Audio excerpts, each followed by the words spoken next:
semuanya, berjumpa dengan saya Amina Chandra dalam acara Taiwan Dewasa ini.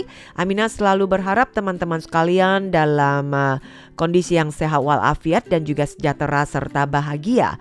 Tentunya setiap orang juga berharap agar staminanya baik, tubuh yang sehat dan bugar sehingga bisa melakukan aktivitas dengan baik dan lancar. Nah, apa yang harus kita lakukan agar kita memiliki tubuh yang fit, yang sehat dan bugar?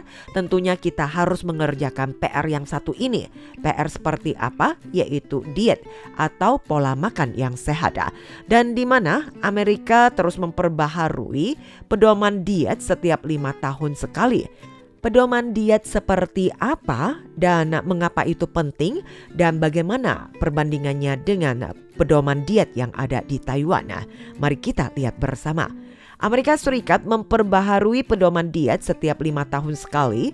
Versi terbaru yang dirilis pada Januari 2026 ini, pedoman diet untuk Amerika Serikat yang berlaku dari tahun 2025 hingga 2030. Dan di mana pedoman diet ini cukup mengejutkan banyak orang karena gambar sampulnya yang menampilkan stik besar.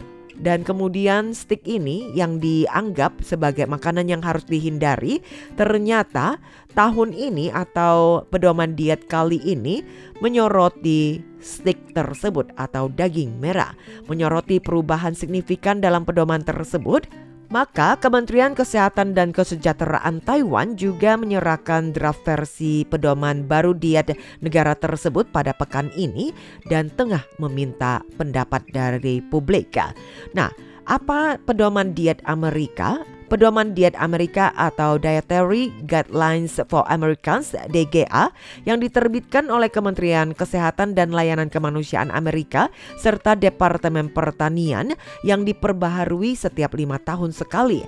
Untuk versi terbaru tahun 2025 hingga 2030 diliris pada awal 2026 yang memberikan pedoman makanan sehat terbaru bagi warganya.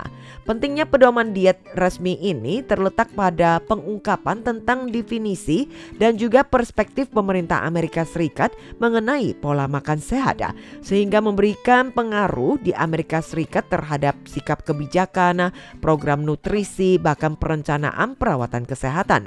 Lebih lanjut, sebagai kekuatan politik dan ekonomi global utama, Amerika Serikat tidak hanya memiliki wewenang yang cukup besar dalam kebijakannya, tetapi secara alami juga menarik perhatian dan akan ditiru oleh negara-negara lain. Tetapi juga memungkinkan produsen Amerika Serikat untuk menyesuaikan produk, formula atau strategi mereka berdasarkan pedoman ini. Penyesuaian ini kemudian diekspor melalui saluran perdagangan internasional sehingga memiliki dampak yang berbeda-beda pada negara lain dan tidak terkecuali untuk Taiwan. Secara khusus, pedoman diet Taiwan lebih lanjut juga dikaitkan dengan berbagai aspek lain seperti program makan siang sekolah bagi anak-anak sekolah, distribusi subsidi nutrisi kepada umum, dan pengembangan industri makanan. Dengan kata lain, ketika versi terbaru pedoman diet Amerika Serikat mengalami perubahan yang cukup signifikan atau bahkan bertentangan dengan konsep sebelumnya, hal ini juga dapat memengaruhi kebiasaan diet Taiwan sehingga perlu melakukan pertimbangan lebih lanjut. Dan seperti apa sih pedoman diet terbaru ini? Di mana dari pedoman diet Amerika Serikat yang terbaru menekankan eat real food atau makan makanan asli, yang mana mendorong masyarakat untuk menghindari karbohidrat olahan, gula tambahan, natrium berlebihan, dan makanan olahan tinggi. Para menteri mengaku bahwa pedoman tersebut hampir 90% pengeluaran perawatan kesehatan di Amerika Serikat saat ini adalah untuk pasien dengan penyakit kronis. Di sini dikatakan konsekuensi dari kebijakan masa lalu yang salah yang mendorong diet tinggi, makanan berkualitas rendah dan olahan yang berlebihan.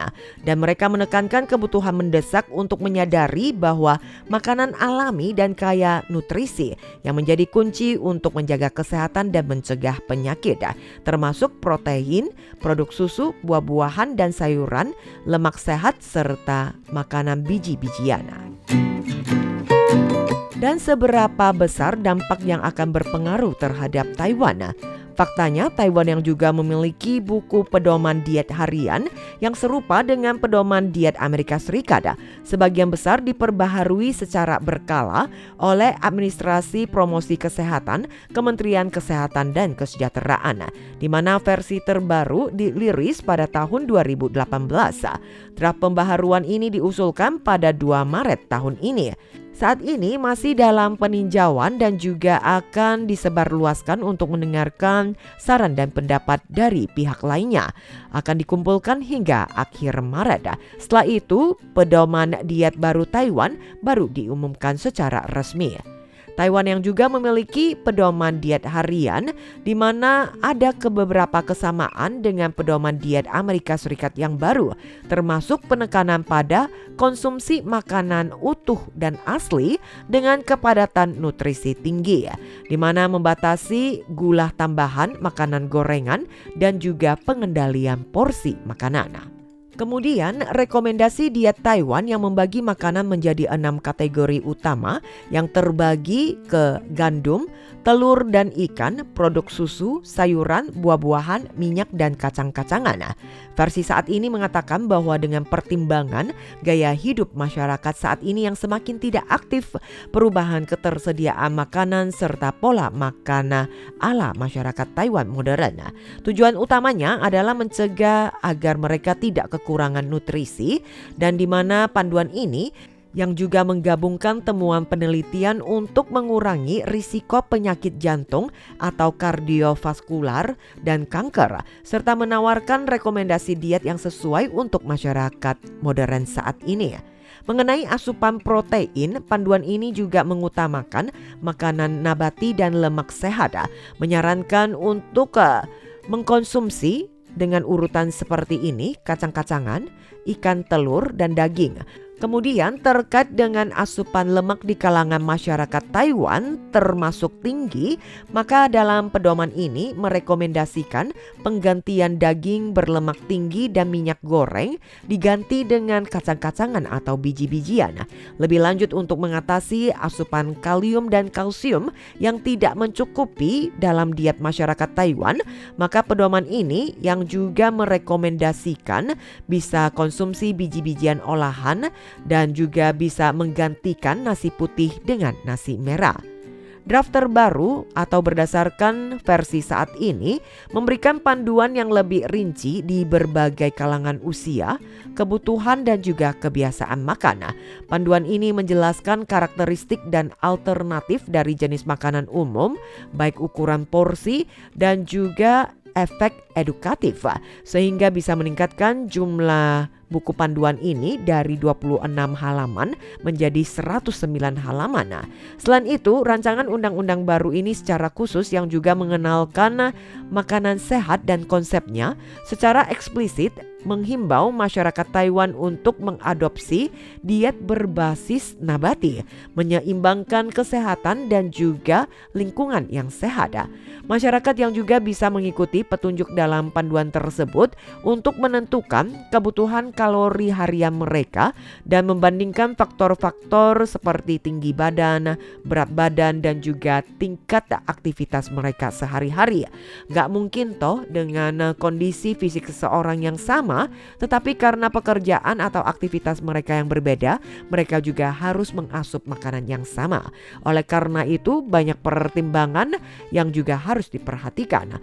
Dan kemudian mereka yang juga bisa menghitung ukuran porsi yang direkomendasikan berdasarkan dari kelompok makanan-makanan tersebut dan bisa memulai mempraktekkan pola makan yang sehat. Tentunya pemerintah yang terus berharap agar pola makan yang sehat juga bisa membuat warganya hidup sehat. Terbitan pedoman diet Amerika Serikat yang menjadi bahan pertimbangan bagi Taiwan untuk meluncurkan pedoman diet terbaru dan di mana juga akan disesuaikan dengan kondisi dan pola hidup masyarakat Taiwan. Demikian teman pendengar, informasi dalam acara Taiwan Dewasa di hari ini, semoga bermanfaat. Aminah pamit dulu, sampai jumpa.